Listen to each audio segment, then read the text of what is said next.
Hey guys, welcome back to the Unleashed podcast. I'm your host, Ryan Rieger, and I am so excited to bring you my friend Angie Wheeler Sabia. She's a missionary in Mozambique. She's from Texas and has been in Mozambique for over 20 years now.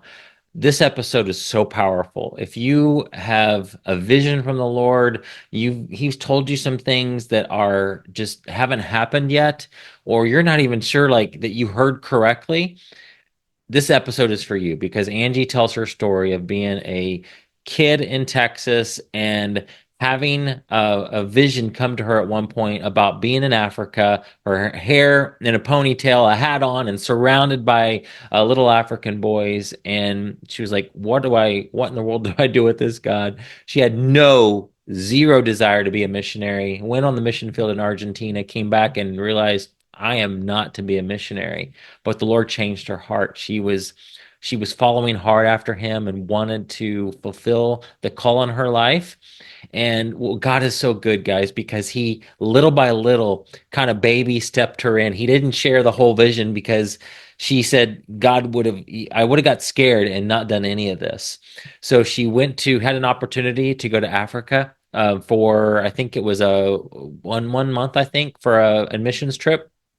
Was there and still wasn't necessarily all on board, and then decided to do a year in Mozambique, did a medical type mission, and then she said when she got off the plane there, she just felt like she was home.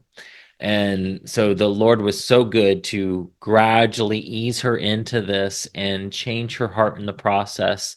And now she gives hopes to people. This episode is full of wisdom and golden nuggets of how to hear from God, how to put things on a shelf that if something is, you maybe have a prophetic word that's prayed over you, or you just sense God leading you a certain direction, you have no idea how it's ever going to happen or what to even do about it now. She said her mom taught her to put it on a shelf. God will bring it to you at the right time. He'll cause things to happen at the right time for you, for when he'll say, okay, take it down. This is time to do this. So this is just so good. I love this episode. I took a lot of notes on this and I'm just excited to bring this to you. So here is my friend Angie. Angie, welcome to Unleashed. Thank you. It's so nice to be here with you today. I'm so glad to have you. I love your story and everything you're doing. So I want my audience to get to meet you and hear about what's going on in Africa. Thank you. That is awesome. Well, I love talking. So, Perfect. oh, well, you want me to just start at the You can just, beginning yeah, just go or? back to like, how did you get started? How did you go from, a American girl to moving to Africa 20 some years ago? Tell us Oh, about that yeah. story, or how maybe even back when did you feel called to the mission field? Or just anything that you Uh, feel relevant, that how Lord's moved in your life that's caused you to go down this path. okay. I've been thinking about this, actually trying to, talk on my podcast and Uh-huh. remembering all the things that got me here. Yeah. And it goes back probably to childhood. I grew up in a Christian home, in church, grew up loving the Lord, serving the Lord.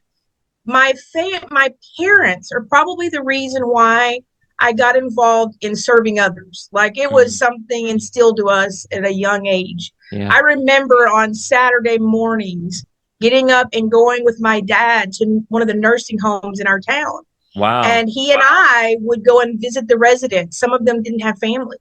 And Mm. then once a month, my mom would make all three of us help her. We would make birthday cakes and Mm. take them to the nursing home Uh-huh. and bless the Wow. residents there. And Was your so dad doing that was it through a church or just his own? his He just own thing. He was the Wow. deacon of our church. He was a deacon in our Okay. church, but he just that was something Wow. he did. I don't even know the reasons, but he would take me with him as a young kid. I would go Amazing. all the time. That's so So cool. I learned early on about service, and Yeah. he was the deacon of the church. We were very involved. We used to cut the grass for the church and clean the Hmm. church. No payment. That was just, Wow. you don't do that. That was Mm. service. Mm. And at 12, I was a pretty shy kid. Uh-huh. You probably don't believe that now, knowing me, but Right. there was a time in my life where I didn't really speak to people, and I Yeah. definitely was not going to get up and speak in front of people. Mm-hmm. But I didn't like injustice when it came to talking about the Lord. And I Yeah. remember at 12, we had this mom and pop shop right across the street from us. And they had this big sign that, they would put sayings up there or sales. And they put this scripture that said, God forgives but doesn't forget. Oh, wow. And I'm 12 years old and I find it in the Bible and I walk over. Now they knew me. Yeah. So they could not believe that I was showing up with Bible in hand, and I showed them, you're wrong. Yes. You need to change it because you're telling people a lie. Yes. And they said, okay, we will change that. And they Wow. did. I knew about 12 that I was going to walk a different path, and I've always Mm. wanted to serve Jesus with my Yeah. whole heart, everything I've done Wow. in my life. I never thought about being a missionary. I Yeah. heard missionaries speaking. I, as a teenager, I felt like, my whole heart's desire someday is to get married, have Yeah. kids. That was my goal. Yeah. And I wanted to be a nurse. So I studied really hard and I became a registered nurse. I worked in the hospitals. I Mm-hmm. did all the stuff. But about 25, 26, somewhere, Mm-hmm. I felt like I've done everything right. Yeah. I've walked for Jesus, but something's missing. Mm-hmm. So I began to visit other churches. Now, the church that I'm a part of now, my home church, I've been a part of since I was 5. Wow. So it came to a point where there was not a lot of teenagers or young adults. So I began to seek out young adults and Yeah. friends. And Yes. in doing that, I became close to a lot of people in the church. And I was there one Sunday morning. I had went to this church. This evangelist was Mm-hmm. praying for people, Mm-hmm. and they were being slain in the spirit. Yeah. And I'm like, yeah, I don't know about that. I'm not so sure This about was the that. new church I, that you went this to? was the new Yeah. church. Now, Yeah. my church was Baptist, and I Yeah. have an amazing foundation in the Yes. Word of God. Absolutely. GAs, there was RAs, there was camps, there was everything. Uh-huh. And then later on, our church became non-denominational. Mm-hmm. And so we started with, raising your hands and Yeah. clapping and dancing before the Lord. There wasn't any of the slain in the spirit stuff. So I said, that man is not going to pray for me. That's right. So I went to get prayer from a friend of mine that I have known for years. Yeah. And he touched me on the forehead as he prayed for me, and I hit the floor. That's And awesome. I remember, Yeah. somebody asked me later, Angie, what did that do for you? And I said, Mhm. I don't really remember all the details, but what I remembered was God was saying, I've got big plans, but Mhm. you got to let me do them. Yeah. You Yes. got to take Yes. away the barriers. Mm. And so Mm. I had another friend who I used to babysit their children. Okay. This is Uh-huh. really kind of a funny story. I love how God does things. I Yes. babysat for them. He was a pastor. And then they became missionaries to Nigeria. Okay. And then they came back and they started having these prayer meetings. Mm-hmm. And so I decided I'm going to go to these prayer meetings because I am hungry. I know there's more. Yes. And he prayed over me once and he said, Angie, you're going to leave Texas and you're going to go to the nations. I Mm. thought he was crazy. Yeah. I really had no plans of leaving Texas and definitely not the nations. Mm-hmm. But it just so happens that a few months later, I had become friends with these 2 young ladies in my singles group, and they worked for an evangelist. And then I'm sure you know about the Brownsville revival Mm-hmm. that broke out in 1995 in Yes. Florida. Uh-huh. And I began to visit there, Mm-hmm. and I knew them, and I knew the evangelist, and I was working in home health care and I loved my job, but politically,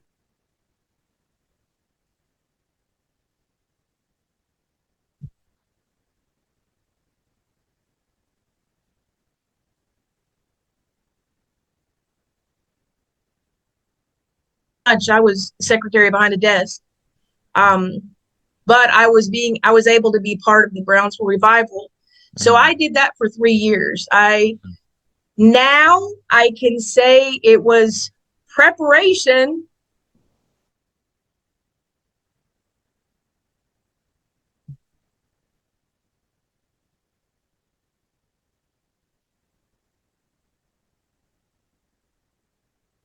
If you can hear me, you're breaking Work. up. Oh, sorry. That's okay. It is Africa. It is. So what I heard you say, and we can edit all this. There's no worries. You said you were in home health care. You went to the Brownsville revival, and then I heard you say it's preparation. But didn't hear much else. So I was doing home health care, and I remember the politics was crazy at that time. And I made a comment to a friend, and I said, I think I would rather be a secretary behind a desk than deal with all this and the risk of my nursing license. And 2 weeks later, Steve Hill, the evangelist of the Brownsville revival, called me and offered me a job. And I was pretty much a secretary behind a desk. But for 3 years, I had that blessing of being a part of the Brownsville revival. Learning how to do thank yous, learning how to do finance, learning how to do newsletters. I mean, everything you need to run a ministry. Yes. And while I was there, I began to have that interest in missions. Now, I don't know how God does things for you, Ryan, but for me, he does things. Sorry. It's okay. All good. Hold on just a sec. Aim? Hey, Aim? I'm on a call.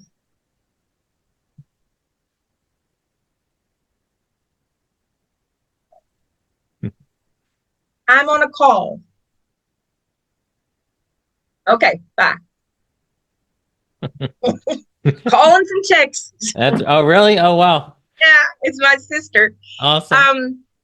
So now I have to remember where I was at. So you're talking about preparation. You got prepared for the ministry. And you were saying, I don't know how God does things with you, but for me, yes, he does things gradually, and he does things with pictures. He gave me pictures, or he did not tell me all at once. I think he knew I probably wouldn't go. I wouldn't have done what I've done. But I had the Beacon of Hope logo. I had the name Beacon of Hope. I had a whole bunch of stuff. God gave me pictures of it in that 3-year span. And I didn't know what it was for. Wow. I just went, okay. Was that that prophetic word that was spoken over you about going to the nations, or was that still in the back of your mind, wondering if that was ever going to happen, or had you forgotten about it? Actually, I thought that I was fulfilling it, because at the Brownsville revival, every country had attended, like twice, and it was like massive amounts of people all the time. And I was able to be in the choir and on the prayer team. And so I thought that was going to the nations. Yes. I really thought that was the answer. Sure. Until I was in choir, and we were in this one night of worship, and it was amazing. They couldn't even preach. And I saw this picture of myself. I was in blue jeans. I had a baseball cap on. My hair was in a ponytail, and I was in my boots. And I had all these African kids around me. Wow. And I thought, that's interesting. That was about it. Wow. And I had an invitation to visit a missionary in Argentina through my boss. And so I went to Argentina in 1998 for my very first ever mission trip. My very first plane ride, my very first time out of the United States. I went to Buenos Aires, Argentina. Yes. I'm crazy, right? and spent 2 weeks, and it was amazing. It was beautiful. The food was so good. Yeah. And I still come back with this concept that I'm called to pray for missionaries. I am not called to be one. Yeah. Because the language barrier was so hard. It was so difficult to not be able to speak the language and to truly communicate. Mhm. Now, I learned that you can worship the Lord and you can feel the presence of God and you can do all that. You don't have to know the same language. Right. But when you're sharing a meal with someone, Mhm. it's real hard to communicate when you don't know the language. So Yes. I told my mom, no, I'm not called to be a missionary. Yeah. Come back, do all the normal things, and God doesn't let it go. And I find this, someone shares with me a video of a ministry. It's an orphanage here in Mozambique, and they needed nurses. And every time I watched that video, my heart would skip a beat. Mm. That's so good. So I talked to my evangelist friend, my boss, and I said, I feel like God is talking to me about this, and I want to go to Yes. Mozambique, Africa. Is it like that scripture when Mary goes to see Elizabeth and Elizabeth said the baby leapt within the womb? Yes, Yeah. absolutely. Yeah. It was like every time. And it was about medical missions, which I'm a nurse, so that was always part of my heart to help people. Yes, yes, yes. And so he said, Angie, I don't want you to travel all the way to Mozambique by yourself. So go to West Africa first. And that the missionary from Argentina was Mhm. now in West Africa, in Okay. Cameroon. Okay. So I went to stay with her for 2 months. Now she knew more English, but they spoke French. So now I am in French, a little bit of English, Spanish. Oh my God. That was the triangle. Yeah. And I'm like, and this country was so dark spiritually. It was like, oh Yeah. my gosh, what have I done? Mm. And I felt like God was saying, you know, crash course Yeah. Yeah. into missions. And I kept saying, I don't want to do it. I don't want to go. I don't Mm. want to go single. I just Mhm. don't want to do it, God. It's too hard. Yeah. And 2 weeks, the last 2 weeks, we flew over to Mozambique. She came with me, Uh-huh. and I got off the plane, and I felt like I was at home. Wow. It actually brings tears to my eye. Tears, you know, I want to choke up here, just So because it was one of those moments that you will never forget in your entire life. That you all of a sudden feel like you're in Texas, Yeah. but you're in Africa. You know, Yeah. it was so strange. Wow. And it was like the best 2 weeks. I mean, I did nursing, I helped children, I did everything. And Yeah. before I left, I committed to come back for a year. Now, you have to realize I still thought it was short term. I Sure. thought I was going to come back and Yeah. do my year, go back home, get married, have the kids, house with a white picket fence. Yes. Never did I dream that it would be. But that's 24 because years later. God knows you so well that he could not have told you you'd be here in 2024. You would have been, nope, now I'm out. I'm out. I'm gone. Like Not he had to happening. gradually baby step you through, change your heart through the process. You just gradual micro commitments. Yes, I can do 2 weeks. Okay, I can do a year. Yeah. Wow. Yeah. So good. I got that year was hard. It wasn't hard once I got here.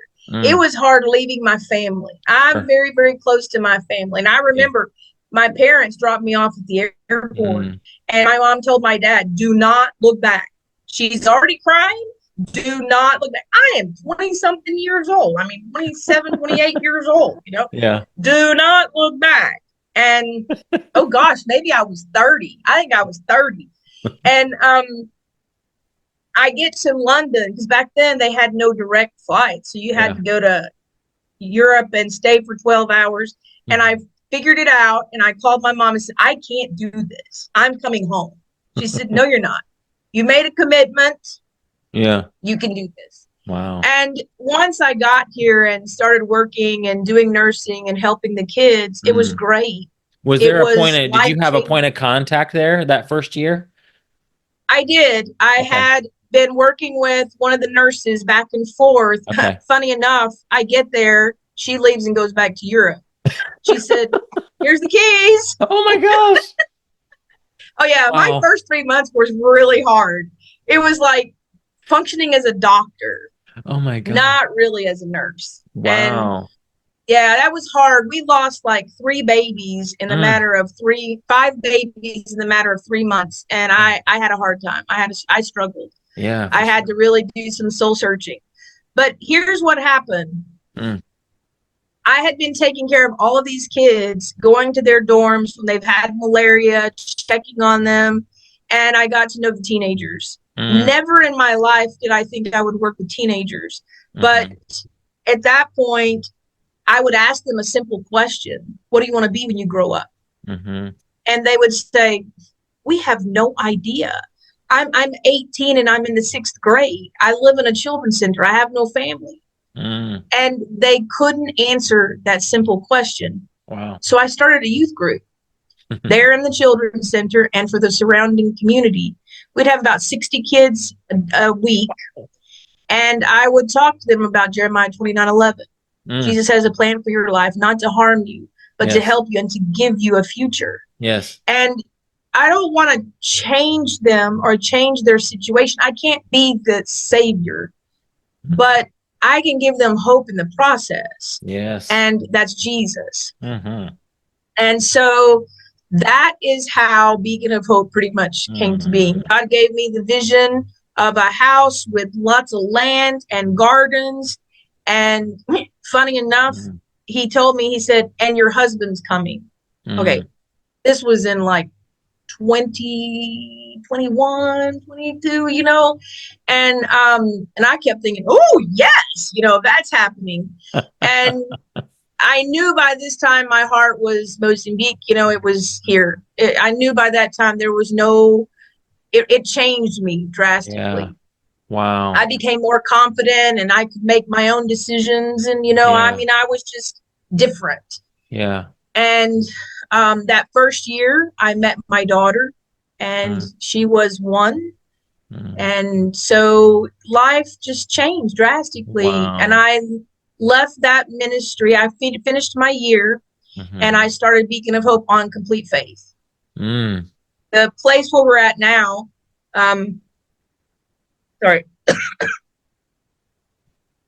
they wanted a lot of money for this place, and I didn't have it. And I said, look, I don't have that. And they said, write a proposal.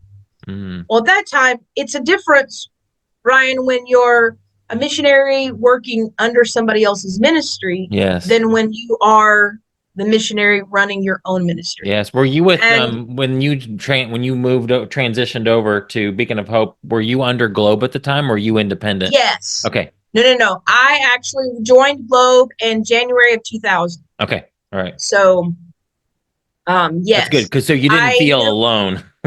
No, I did not feel alone, but I had a big learning curve. When I had $1,000 support every month before I left here. That was my goal, and that's what I got, that or more. But then when you're stepping out to start your own ministry and they want you to write a proposal, so I said, okay, I'll pay $3,000 down. I'll pay you $1,000 a month until I can come up with $30,000. Yeah. I had no money. They accepted the proposal. Yeah. So I get on the phone and say, I need $3,000. Yes. And within about 2 years, I stayed, and I finished that year. We paid $1,000 a month. When I came home the next time on furlough, one of my partners called me and said, how much do you owe? And I said, about $12,000. He said, I'll give you 6 if you can raise 6. Wow, that's awesome. And so within the first 2 years of Beacon of Hope, it was our land. It was our building. Did you, that's amazing. Did you, when you left the medical side and went to what you're doing now, did you look at a lot of different properties?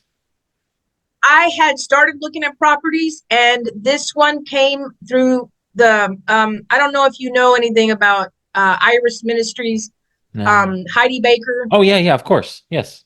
Okay. Well, I worked with her ministry under Iris the first year. It was Iris Ministries with Heidi Baker.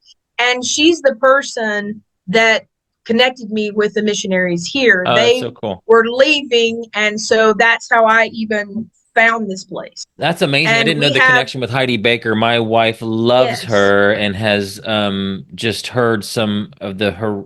One time I asked you about some of the stories and I didn't mention her name, I don't think, but just some of the stories she's told about things in northern Mozambique that have happened just to Christians, and just the horrendous cruelty. And I was asking you if you had if that had, touched you at all. And thankfully that's not where you No, are it has locally. not, but it did touch her. It Yeah. did touch her in her ministry up in Pimba. So yeah.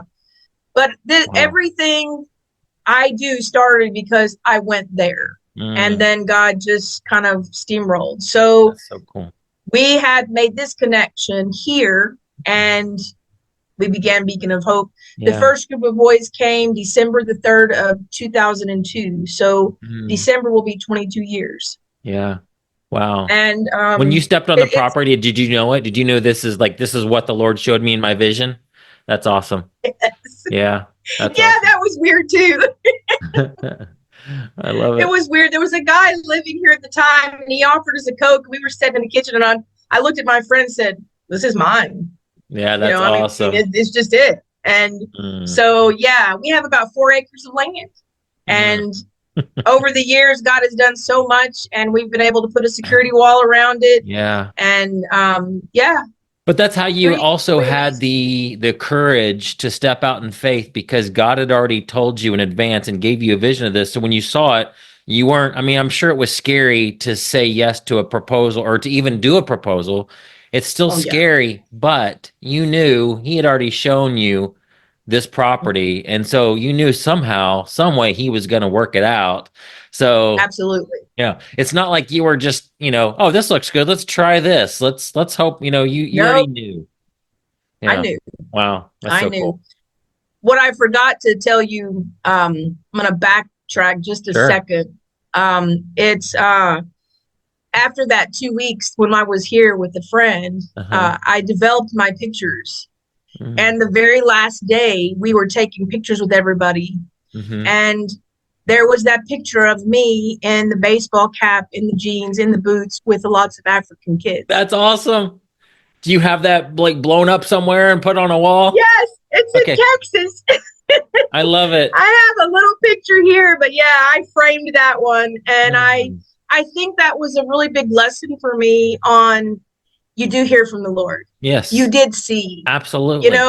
As humans, sometimes we go, did I really hear from God?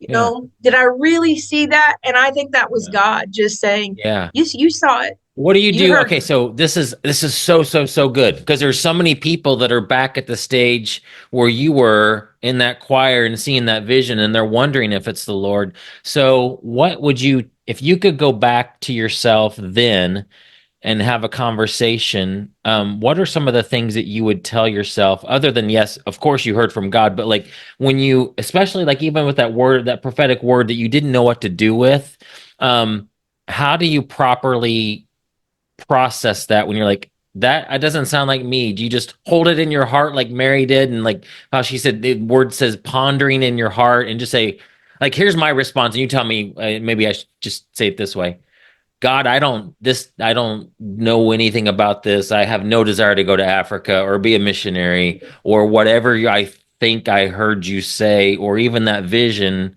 I just lift that up to you. And if that's what you want me to do, I'm open and I want to do your will. You already had his heart. You already wanted to follow his heart.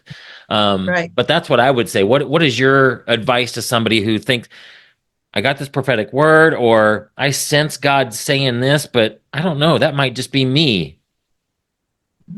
Well, my mother taught me something very early on as a kid, because I didn't understand things. And she'd say, Angie, put it on the shelf. Yes, that's good. God is going to reveal himself to you. He will show you. Yeah. You don't hold on to it really tight. You don't try to make it happen. You just put it on the shelf. You keep going along, and then God's going to take it off the shelf and say, it's time. Yes. And so I learned that, and one of the bigger things that I would say right now to someone is, do not limit God. One of the things that I struggled with the most, I knew God. I knew his heart. I loved him. I served him. But, even being slain in the spirit or anything like that was like, really? I don't know about that. Yeah. Yeah. And the thing I learned in that first year of being in the revival was, God is God. He can do anything. His glory is so great. if we can get that close to him, our bodies probably can't handle it. Right. So, Yeah. and God loves us so much that we can talk to him just like you and I are talking right now. We can be Yes. honest with him. We can be open Yes. with him. You know, when God asked me to go, when he really finally asked me, Mhm. I was at a wedding. I was at a friend's wedding, and he said, if you do not get that, will you still go? Mm. I went home and got on my floor and I Wow. wept, and I wept for an hour. And I said, yes, I'll go. And then I had complete peace. That's so good. Wow. And so don't limit God, you know, don't hold on too tight. Sorry, something just come up on my computer and I can't see you. There it goes. It's all good. And that's what I would say is That's so just good. be open. Don't let barriers. Don't let there be Mm. walls. Know that God is God and he can Yes. do anything. Wow. And you know, it's not been easy, Ryan. And that's the one thing that I would like to say to anybody right now. If God's calling you to step out and to go and serve him, you know, there are moments where it is the most exciting and amazing thing ever. I mean, I walk out my door sometimes and I pinch myself and I say, I live in Africa. Yeah. Wow. You know, but at the same time, there's been so many struggles and so many hardships, and it's not easy. But I know I'm in the will of God. Yes. And I think a lot of times people, I mean, okay, everybody's just like I was. Mm-hmm. Okay. Everybody's just like I was. I'll go for a short period of time. And I'm not called to go for a long term. Yeah. And yet God may be asking you to. And so it's not easy, but it is worth it. Yes. I wouldn't change my life at all. Wow. I have been able to help over 100 teenagers. Wow. Possibly more than that, but that's about my average. How old's your oldest alumni now? He is, oh gosh. His kids just came by yesterday. He was one of my very first, so they're all my kids. I'm a mother to many. Yeah. Wow. And he's probably 35 or 36. Okay. His son is now 17 and in the 10th grade. Wow. Have His you daughter had any is in the 8th Have you grade. had any of the alumni's kids come through? No. Okay. I have not had that. Okay. And I'm glad about that, Ryan, because I have worked really hard to instill in them hard work and independence. Mm-hmm. And they go and get their jobs. My alumni, he is a big time mechanic. Mm-hmm. With how do you say, I'm not a very mechanical person, but it's with the computer. He does all the diagnostics and things with computer issues. Wow. With one of our major companies here in Mozambique. That's amazing. He has built his house and he has raised his children. Yes. And I have story after story about that. Now, something that God did that surprised me is I have 2 graduates working at Beacon of Hope right now. That was never the plan. Mm-hmm. But I have one young man who loves the Lord and he teaches Bible class and helps in construction. And then I have another one. He loves the Lord too. The first one wants to preach. So the second one I have taught how to do all the office work. He's my office manager and things like that. And that was a surprise to me. Yeah. But they have the heart for Beacon of Hope. They like being big brother to all the current boys. So, they're here for about 3 to 5 years. And then we want to help them get their education. Yeah. I'm very big on learning how to have that personal relationship with Jesus because that's their hope. Yes. And then we want to help them get trade school and then go live life. Absolutely. And so that's Beacon of Hope in a nutshell and how I got to Mozambique. That's amazing. We could dive into so much more about that, and I'd love to have you back on. You could probably tell all kinds of stories, which leads me into telling stories. So tell me, like, with this newfound, so you went through a social media class by my friend, our mutual friend now, Melissa Hughes.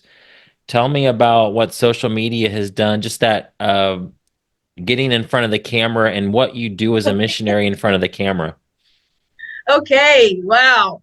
Well, I have to tell you, this is the funny part, is our other mutual friend, Uh-huh. Scott Brown, he told me years ago, Angie, you are so good at making videos. You Mhm. need to be putting them on social media. I said, I hate social media. But at the point in time, it was about, just connecting with friends Yeah. and you've seen everybody's everyday life and I Mhm. didn't know how to use it.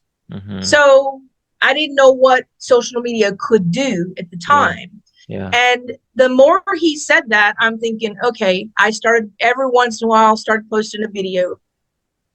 And I heard Melissa speak at Mhm. our Globe Family Forum. Uh-huh. And this is where it grabbed me. Mm. This day and time, we don't have platforms like we once did. There's no tent revivals. Yeah. There's no big crusades like Billy Graham, but Mhm. that everybody has a cell phone. Mhm. And that's our platform. Yes. We can make a difference for Jesus globally. Yeah. And I went, huh, Mm. okay. God does some really cool things. He's done so many cool things in my life. And I remember I couldn't get that out of my head. So I booked a call with Melissa. Uh-huh. And as soon as I clicked go, Scott messaged me and says, hey, Melissa's going to do a TikTok class for all of the missionaries here and if you would like to be a part. So I messaged her and says, well, Melissa, do you still want to have the call? Because now I'm going to be doing that. She goes, nope, that's good. So the minute I was going for it, God had already made Wow. a plan. Mm. And I took her class, and then she asked us to help her kind of prepare for the social media mentorship.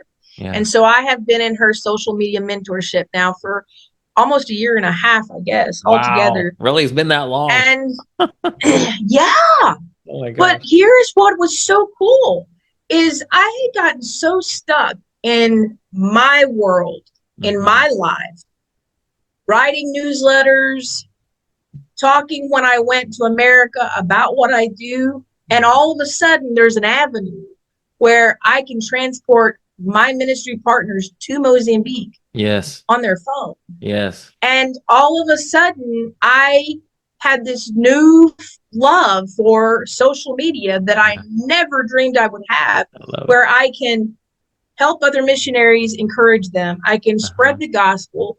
I can share about what I do, why I do it, the Mhm. impact that we're Mhm. making together, Yes. and use that and it go around the world. Yes. And you know what? Once it's out there, it may not touch somebody right now, but it might in 10 years. Exactly, because it lives on. Yeah. Yeah. It's so So cool. that did Mm. something different for me. And the more I was in Melissa's class, the more God began to stir things up. Mhm. And Brian, I think I was just I was stuck. I Mm. was stuck in this place that I didn't really want to be.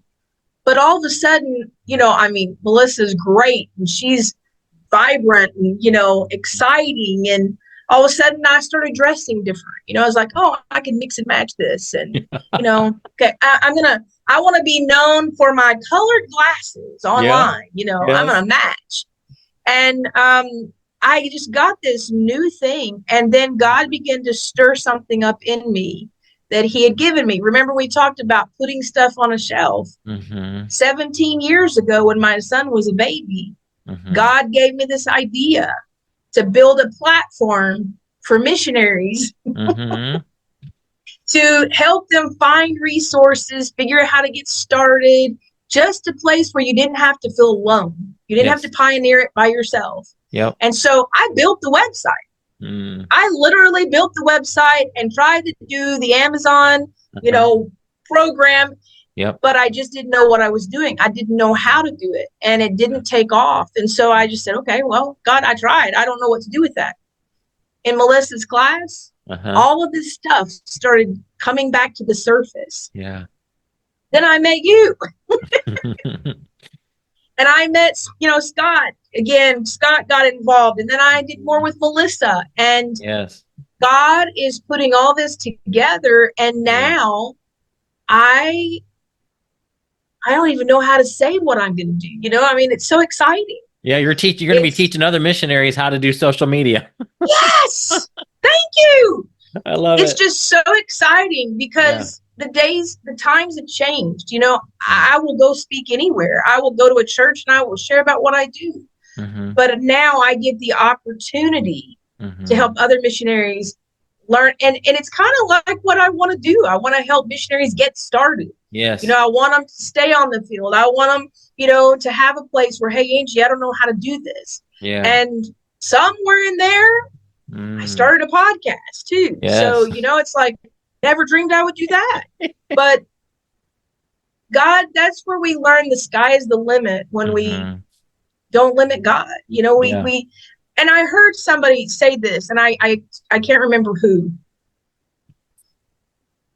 We all have a voice. We all have something to say. And after 24 years, well, December will be 24 years, all this experience is going to go where? If I keep it, then it's just here in Mozambique. Yes. If I give it away, if I give it back to others who are in need, and if all of us as missionaries, I think all of us as Christians probably, this could be for all of us. Sure. If we just get out of that, how do I say, fear. I struggled with the fear of man for years. What are people going to think of me? Brian, I'm still struggling with what are people going to think that I'm a missionary and I might make money at this new thing. Yeah. I'd probably tell them instantly. It would be one thing I would say maybe is, well, if I make money from this program, it means I don't have to ask you for money. Like I don't have to have my hand out everywhere. So yeah. That's probably the hardest part of being a missionary. Yeah. And I am learning something, Ryan, and this is a new place for me with God, is that balance between fundraising, working, partnership. And I've come to this conclusion. Money is the tool. Yes. The partnership is the reward. Yeah. I don't want to get all excited and go, okay, God, now I can do this. I can do it myself. I don't want to get so tied up and I can do it all myself that I don't invite people to come along. Exactly. Yes. On the journey. Yes, because others want to be a part of that journey. And so I may never need your social media class, but I want to help what you're doing. I'm invested and I get your vision and I want to be a part of that. And that anointing that's on you and your ministry, I may want that in my life. Paul talks about that in Philippians. So that's so good. Yes. Even if you went out and made $1 million with this course, you would still want to give people the opportunity to partner with you that want to. Absolutely. Yeah. And that is something that I would love somehow, someday, and maybe with social media, is change the concept. A lot of people have this misconceptions. You're a missionary, you need to be poor.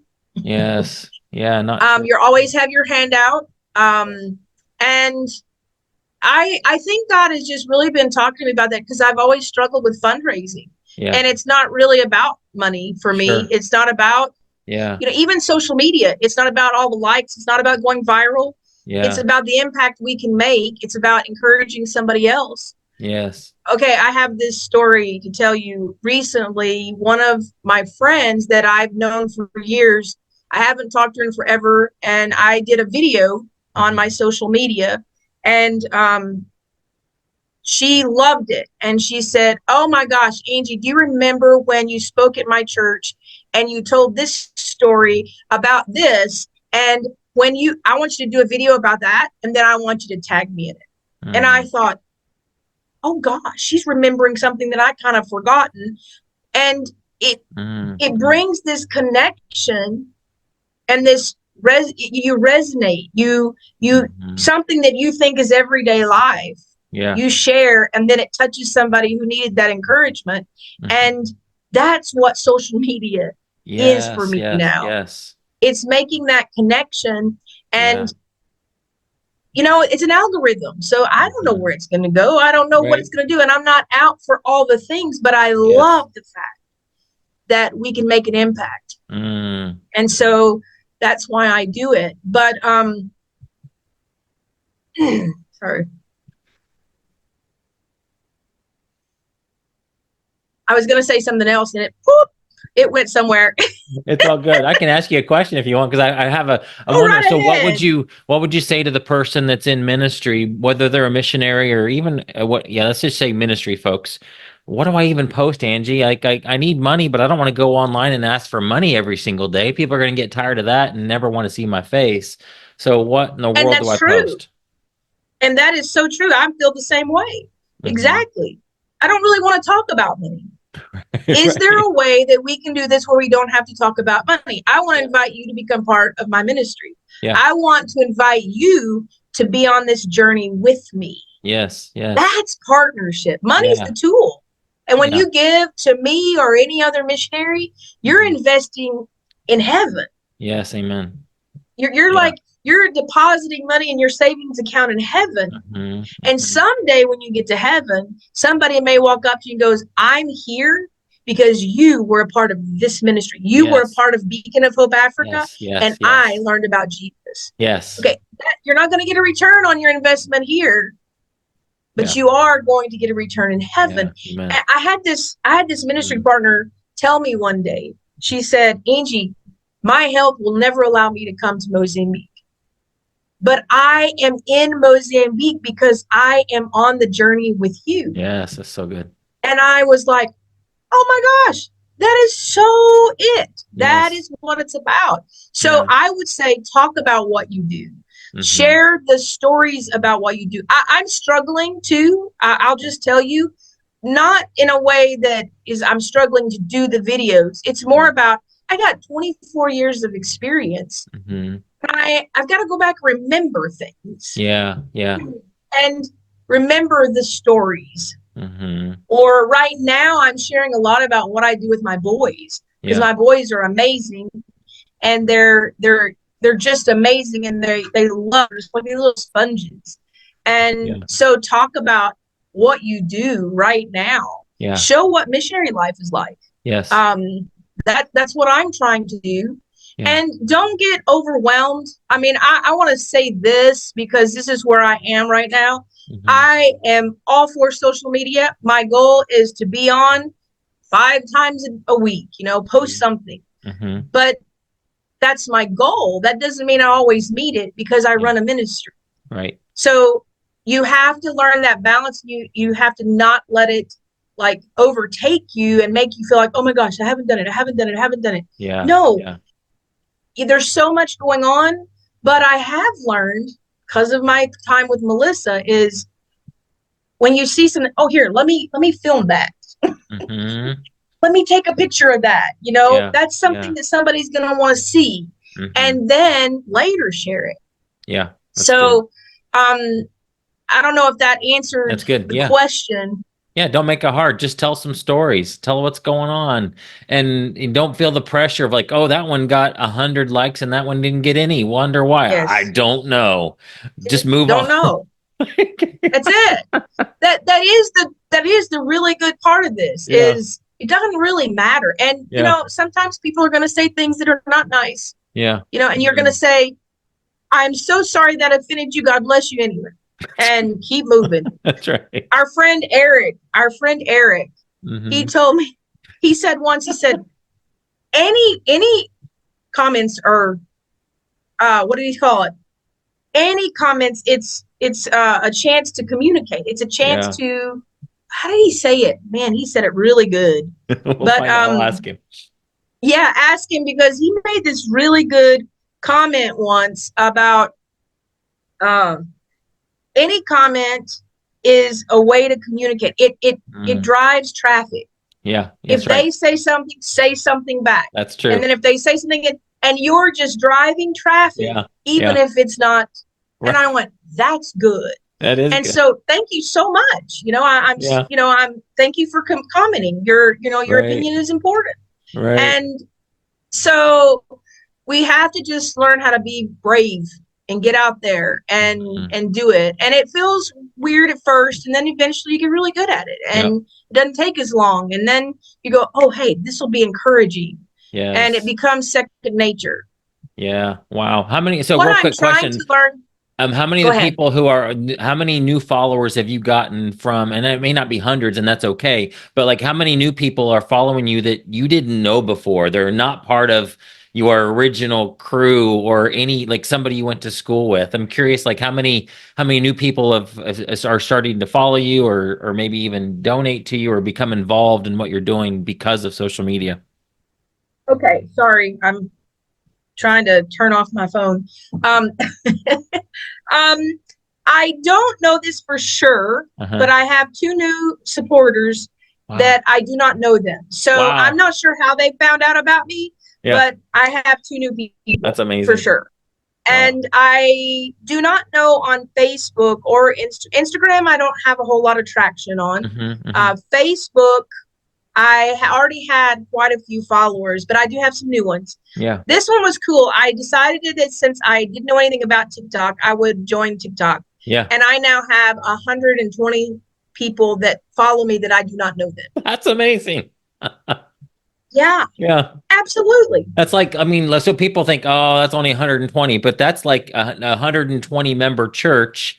And if I lived here, and I mean, I live here in Texas, and let's say I'm a pastor of a church, and I had 120 people, and I invite you, you're probably gonna, try to make it if you when you come back again, as long as it makes sense. So look at it as that's a new platform. That's a whole new church that Yeah, you can speak to whole every new single church. day. Yeah. Wow. And it was so cool when once I was looking at um the statistics of it, Uh-huh. and a lot of my videos were getting seen in Valenzuela. And I Wow. went, So look at cool. that, God. That's right. I love Never it. been there. They never go there, but look at that. Exactly. That's so cool. Well, I need to jump off here because I got another call. It's actually Scott's on me on that call, and it's one of our member of our Unleashed group. But this is so Yeah. fun. It's so encouraging to hear your story, and I know there's other people that are like, oh my God, just I took so many notes, just how your heart skipped a beat and how you gave them hope in the process. Just these, don't limit God, put it on a shelf. It's just so good. That's why I love having these interviews because I get to know people better. You can tell a story, but it's also very applicable to people in their life as they're trying to decipher what God's calling them to do and how to become unleashed, to do what He's called them to do. And your story gives them hope that they can do the same thing. So it's so good. Amen. Thank you. Thank you for having me. It's been a blast. Absolutely. Let's do it again. Let me know when you got some more updates, or maybe we talk about the social media stuff after you launch that. That'd be fun. Okay, we can See, do hear that. some of those stories. Awesome. Thanks, Angie. Yeah.